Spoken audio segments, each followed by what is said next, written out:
Et bonjour Pierre. Bonjour. Alors on s'approche de l'historique du Rallye des Cimes, 5e édition cette année. Tu vas nous parler un petit peu du programme.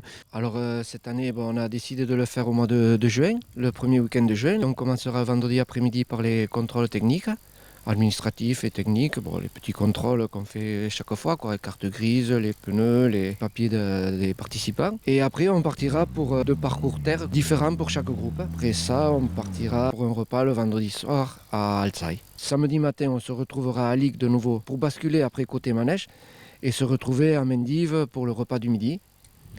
Et après, on se retrouvera de nouveau le samedi soir à Saint-Jean-le-Vieux pour de nouveau le repas du soir. Et le dimanche midi, la fin à Cambo.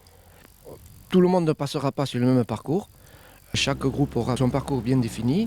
On va pas en dévoiler le détail, mais je crois qu'il n'y aura pas de roadbook pour les participants, mais que l'organisation va prendre en charge la conduite dans ces spéciales.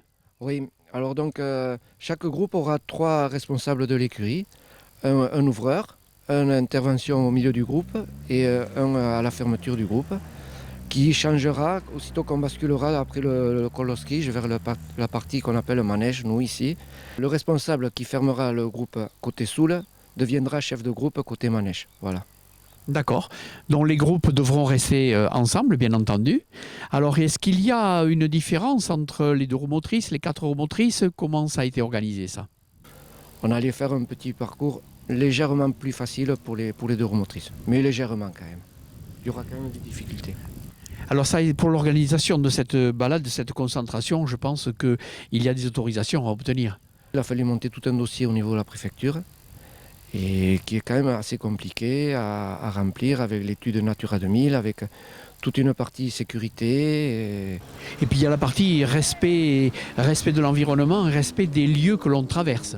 Oui, tout à fait. Alors là, on a les autorisations de passage sur les pistes. Mais après, bien sûr, il ne faut pas déborder, il faut respecter, il faut rouler calmement, il faut rester tranquille. Déjà pour le respect du terrain, de l'environnement, et surtout si on veut y revenir, quoi. D'accord, et puis je crois que les concurrents, si on peut les appeler comme ça, ou les participants plutôt, vont évoluer dans des paysages magnifiques quand même, hein. Entre la Haute-Soule ici et toute la partie manège, je crois qu'ils vont voir de belles choses. Mais normalement, oui, s'il fait beau, s'il n'y a pas de brouillard, mais c'est vrai que nous, on a fait les recos avec le beau temps, on s'arrête quand même souvent pour regarder le paysage quand même. D'accord, alors aujourd'hui les inscriptions sont closes, je crois. Combien de participants?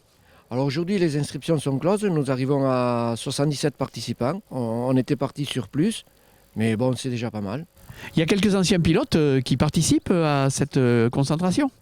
Oui, alors il y a des anciens pilotes, Dominique Bidard, qui a été gagnant du Rallye des Cimes plus champion de France, Calzavara qui a été champion de France, on a Oldra, des boys qui ont participé. Bon, les noms maintenant, je ne peux pas tous les donner, mais il y a des véhicules qui ont gagné les Cimes aussi, et voilà, ça fait tout un mélange d'anciens qui est pas mal, ouais. Anciens et nouveaux qui est pas mal, ouais.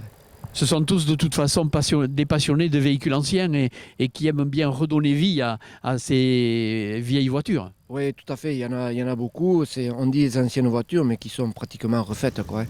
Il y en a beaucoup qui ont mis du temps, de l'argent dedans, mais qui sont vraiment en bon état, quoi. D'accord. Alors on se donne rendez-vous, je crois, à l'ancienne colonie de l'élan bordelais. On a déplacé le départ à l'ancienne colonie de l'élan bordelais. Bon, vous comprendrez pourquoi on ne veut pas rester au centre-village de Lic. Merci Pierre. Et merci à vous.